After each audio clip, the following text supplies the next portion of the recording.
So hello again, it's Gail Cameron from My Pocket Coach, and welcome to our leadership lesson series.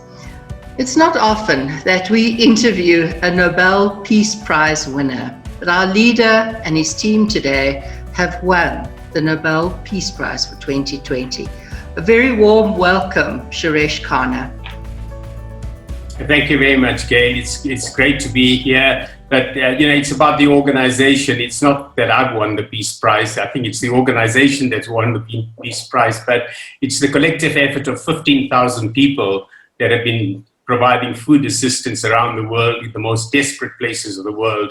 And it's very, it's a tribute to them. So I'm very pleased that, the organization's been given this, has won this award. It's so well deserved because the work that you do around the world is just absolutely incredible. So by way of formal introduction, Suresh is the chairman of Murray & Roberts and the lead independent director of the Johannesburg Stock Exchange. He served as the chairman of Imperial Holdings Limited until its unbundling in 2019. He's also the chairman of the King Committee on Corporate Governance and Deputy Chair of the Integrated Reporting Committee of South Africa, and serves as a trustee of the International Financial Reporting Standards Foundation, which oversees the setting of global accounting standards. Of course, he serves as the chairman of the Audit Committee of the United Nations World Food Programme, based in Rome, which has just been awarded this incredible prize. And in 2019, it aims at zero hunger, and in 2019 reached 97 million people with food assistance in 82 countries. Suresh was the CEO and senior partner of PwC Southern Africa and PwC Africa, and a member of the PwC Global Board until his retirement in 2015. So this is a remarkable career, Suresh, and I've known you for many years and I've experienced your inspirational leadership. It's wonderful to have you here today. So tell us, what is an important leadership lesson you've learned in your career? I suppose it's not a single one. There's two important lessons and even philosophies that I live by. And the first of it is that people are everything to me. We achieve everything we achieve through other people. And so I have a people-first philosophy. And so all other resources, whether it be buildings, infrastructure, technology, they just support people to achieve their objectives. One only has to look at a country like Singapore. And as a country, it has no natural resources. And if we think about it, going back about 50, 60 years ago, it was a relatively unsophisticated economy. But the leaders focused on the development of their people and leveraged that strength that they had. And today, we all know the powerhouse that Singapore is. And it's an economic force to be reckoned with in Southeast Asia. Now, they may have other issues. Every country has issues and every country has certain models. But I think my illustration is around what you can achieve if you really support the development of human capital. So all our leaders, in my mind, should encourage growth through sharing their experiences. And I think that's the thing. Empowering others is the form of giving back. And, so that's the first lesson I would say. The second important principle and lesson I would say is that we must remain adaptable. Adaptability in today's world, where there's tectonic shifts taking place around us, we must remain kind of right at the forefront of everything locally and internationally. Every industry, every profession is affected by the fourth industrial revolution, and we have to really get on top of that. We talk about COVID, but COVID comes along with a whole of other tectonic shifts that are taking place. We talk about climate change. We talk about sustainability. We talk about poverty alleviation. And we know at the UN, we've got the Sustainable Development Goals. We have to pursue those and that's a very, very important thing. So I think one always has to remain at the top end of things, remain ambitious, remain adaptable to deal with the challenges that arise on a daily basis. And technology has become a big enabler. I mean, just the fact that we had COVID and we've still managed to continue business in some way, not at an optimal level, but in some way. Technology has enabled that, and that's something that we've got to stay at the forefront of and continue developing, and particularly focus on people, because technology it's a great level playing field. When you think about fields like education and how we can deliver first world education to masses, we must use those things. So I think it's remaining adaptable in that world and saying, how can we move around at all times and deal with the challenges we face? And it's amazing, we've seen the gains that some of the tech companies have made producing their results recently. So, the technology is so important. So how have you built confidence and resilience over your career? Well, I have a very strong morning routine, which starts at 3:08 and sounds a bit crazy, but it's at 3:08, and that's I've been doing that for 40 years now. So, and that starts with exercise, meditation, and mindfulness, and it's that sets me up so well for the rest of the day in terms of having a strong mindset and also an open mind and the ability to deal with any challenges if you have a clear and a focused mind. So that's a very, very important thing. I think building confidence, you have to be open-minded. You can never know all the answers. Nobody has all the knowledge. So it's leveraging on others and learning from others and be willing to learn.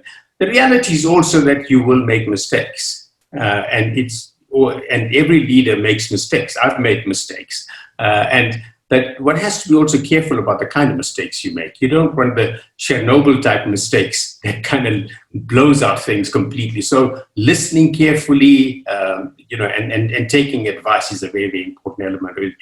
But Gail, one of the particular areas that I feel very strongly about is that of coaching and mentorship.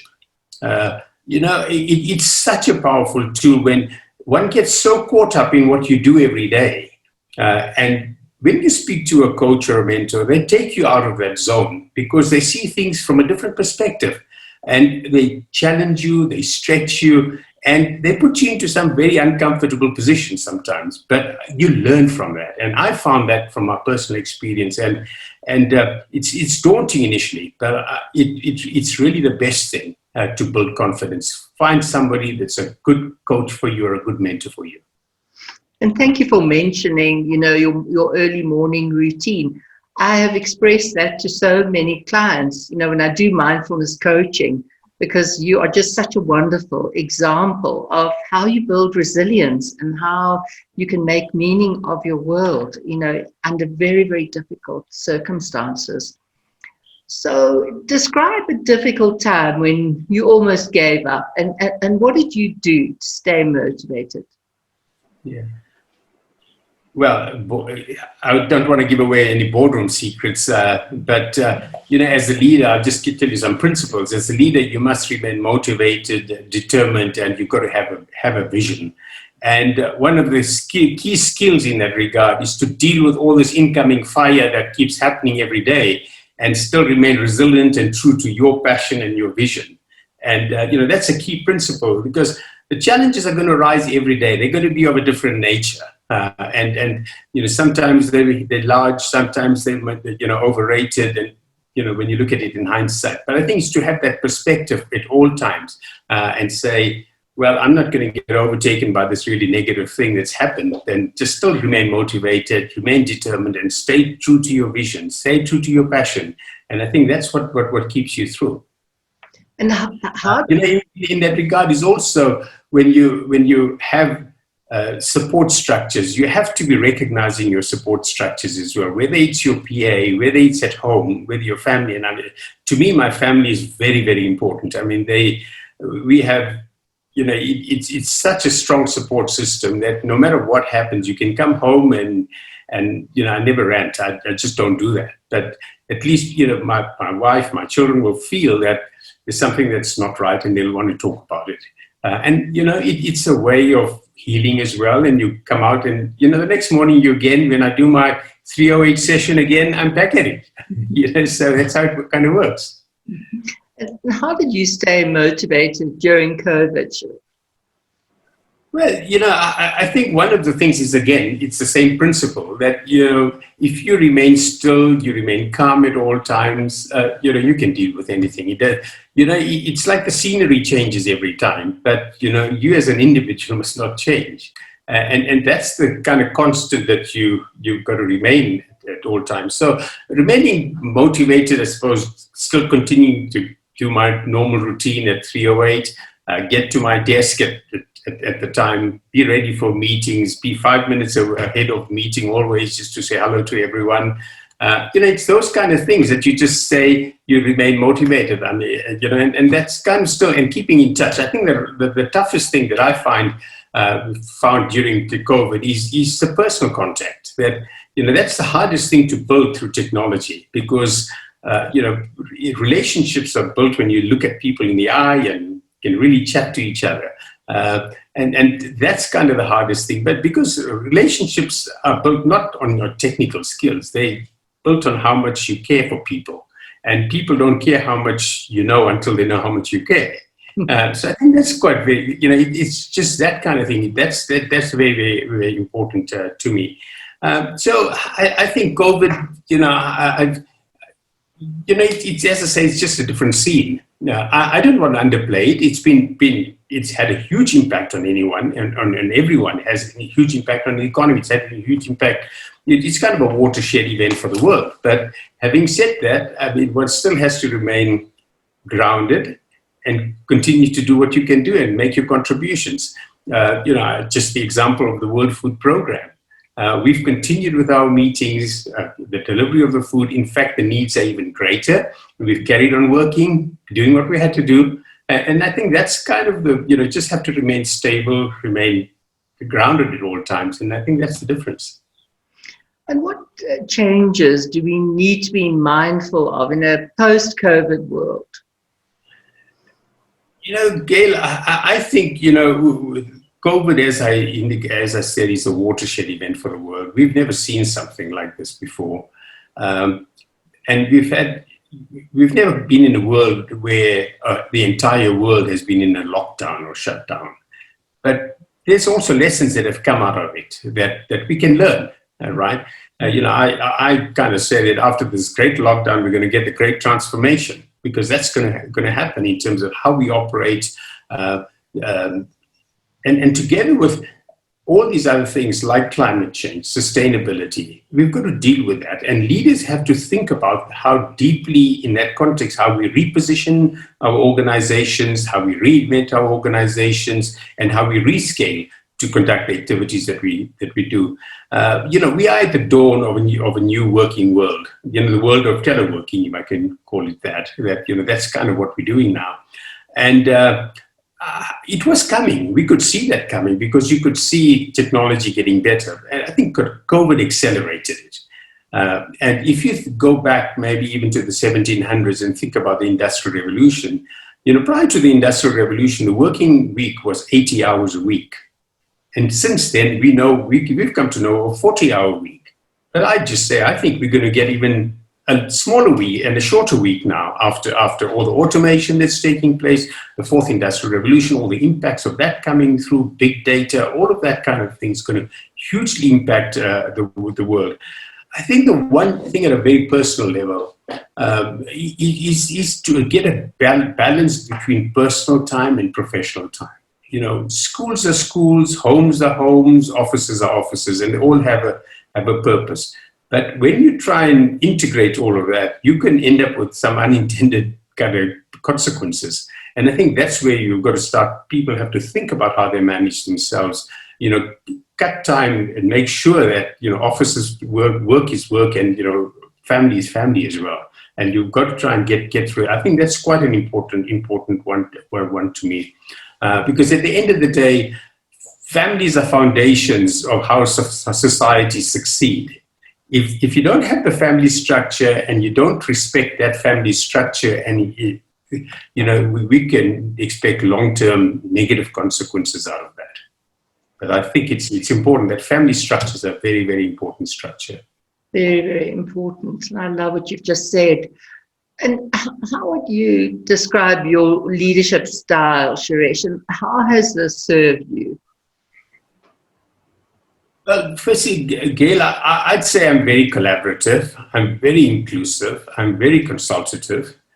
But I do make decisions very quickly as well. One can get into a long kind of process of consultation and, think about massive kind of transparency, which you always have to have. But I think at the end of the day, you have to make a decision because you can't keep going on forever, on things. So I make decisions speedily. So I think that's kind of how I would define what I am. I think in how the world is progressing in terms of a greater focus on human rights, what we're ending up with is organizations with flatter structures, because we're seeing that and the need for people to voice their opinions. And I think that a collaborative leadership style works very, very well in that environment because you're willing to. So for me, it's never been a difficulty. It's never been a challenge to do that because I could do that quite naturally because that's kind of what I am. And also, I suppose when you think about it, many minds make great solutions. When we get the views of different people, particularly from different backgrounds, and diversity in that context, in its broadest context, is very, very important because it's that diversity, whether it's diversity of skill, diversity of profession that you come from, diversity of gender or anything, you get rich solutions out of that. And a collaborative style and a collaborative leadership style can pull the best out of all of that. And that's kind of, to me, that's how I've always thought about things. And what advice would you like to give the next generation of leaders? Yeah, Gail, I would say firstly, I'd say the world is full of opportunity. Don't get pulled down by these current challenges. Challenges have always existed, whether it's now or 500 years ago, 5,000 years ago. Challenges have always existed.